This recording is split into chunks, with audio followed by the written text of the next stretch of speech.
But I have had firsthand experience with someone who's narcissistic and extremely selfish and vindictive and childish and not very emotionally equipped for a lot of things. However, I am going to share with you what I've learned from this group or this one or a couple of encounters. If you sit long enough and if they're honest enough, they will explain to you their childhood. Generally, we all have a story about an event or two and how it scarred us or how we see things now shaped by that event. No, I don't have on makeup. Forgive me.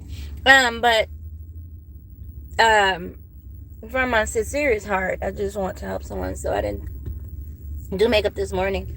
But I guess I should. However,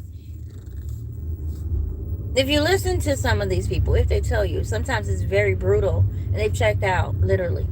But a lot of times, poverty, which is not always the case. Sometimes you can be a billionaire and have some issues. But these people sometimes come from very poor backgrounds due to lack of adult parenting. Some of these people are kids, taking care of kids, literally. They're 12, 13-year-olds, 11-year-olds, boys and girls that now have the responsibility of raising a baby. They are babies. So they don't really have the skills, the capacity, the emotional intelligence, nothing. I mean, there's people my age in their 40s having kids and have the same level. But you do not expect a child to have the skills of an adult. Period. But some of these kids got out here and they were trying. I'm not. There was no one around them that could have reached them and said, hey, look, kid, you need help. This is not how this goes. Yeah, I can help you. They were out here making big grown decisions with children. And it didn't go so well because children think of themselves 24/7, right? So how are you caring for this baby doll? You don't have the capacity. At 12 and 13, you're thinking about what you like and want and what's fun. Period. Whether it's crime, baby dolls, crayons, toys, running the streets, getting men. I mean, it's what it is. You're not focusing on a baby. Just not. So where this kid is like maybe 2, 3, and they're watching you and your video and all your movies, they're noticing you're not catering to them, and they're babies. They need this. So by the time, just say you're 16, this 3-year-old is like, hey, I need. You're so busy caught up in whatever the world got you in that you can't quite focus on this kid. And this kid notices it. The extreme selfishness that a child should have, actually. That's what children do. They think about themselves. They don't know to think of anyone else. They just know what they like. Now, if you couple that with some emotional, mental, social, psychological, and sexual trauma, these are demons on wheels.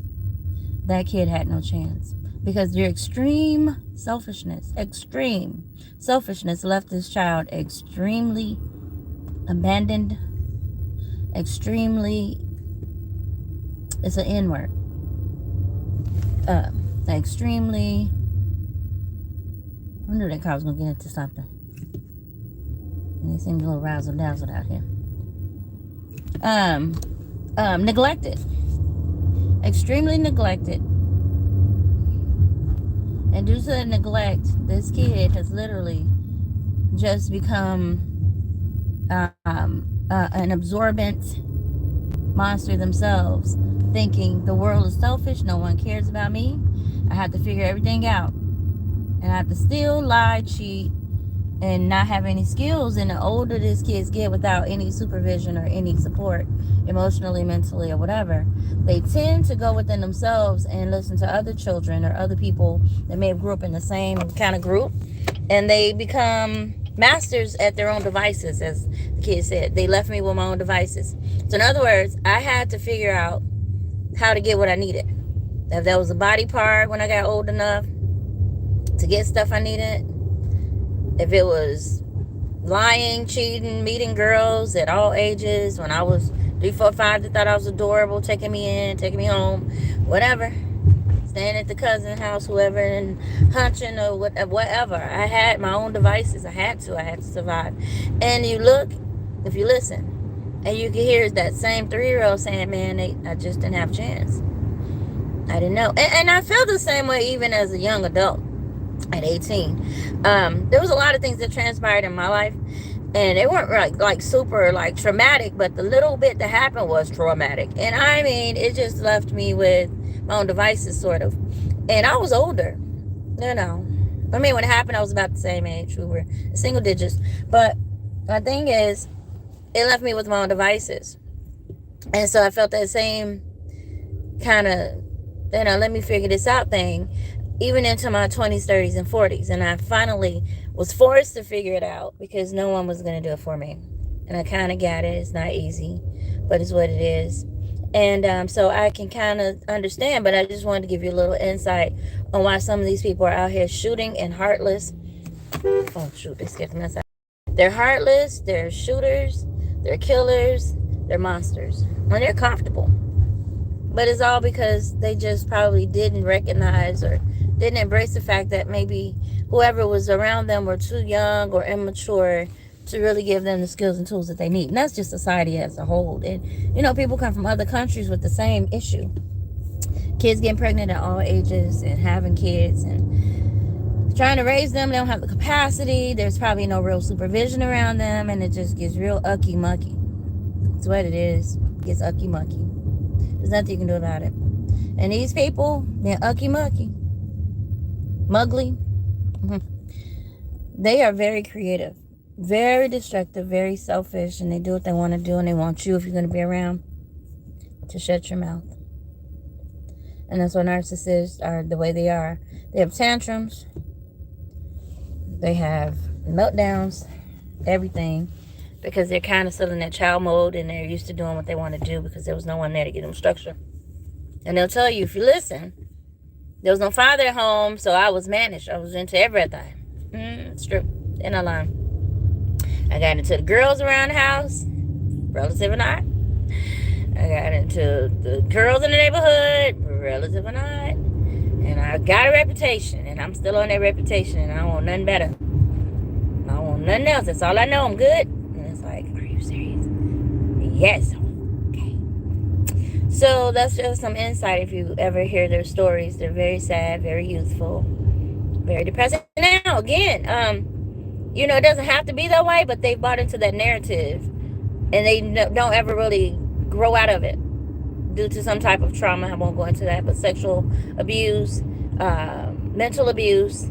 A lot of times the boys were exposed to women or girls that didn't know how to handle them. So they were saying things to them that hurt one that this kid admired or looked up to. Said something that broke his.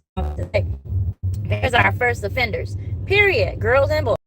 If you look back, it's something that they did that you didn't understand at the time that they probably should not have done, but it kind of broke you and made you think, wow, this world isn't safe, If my own parent can do or say that to me, then dang, I ain't got no chance out here, right? And then you probably begin to hate them, especially boys. Become misogynistic, like I hate all women. Their mouth is too smart. They got the little trauma. I do that a lot. I talk on the phone with people, and I meet these guys. I'm dating them out here. And sometimes I'm real short because, for one, I know they're young. Two, most men have scars like most of us. They got scars. They just do. And they're trying to talk to you, and it's like, you got scars. And you might be tired, so you're not necessarily are plugged in. So you're behind them. You're listening. And you're plugging in, but maybe you're a little short because you're tired.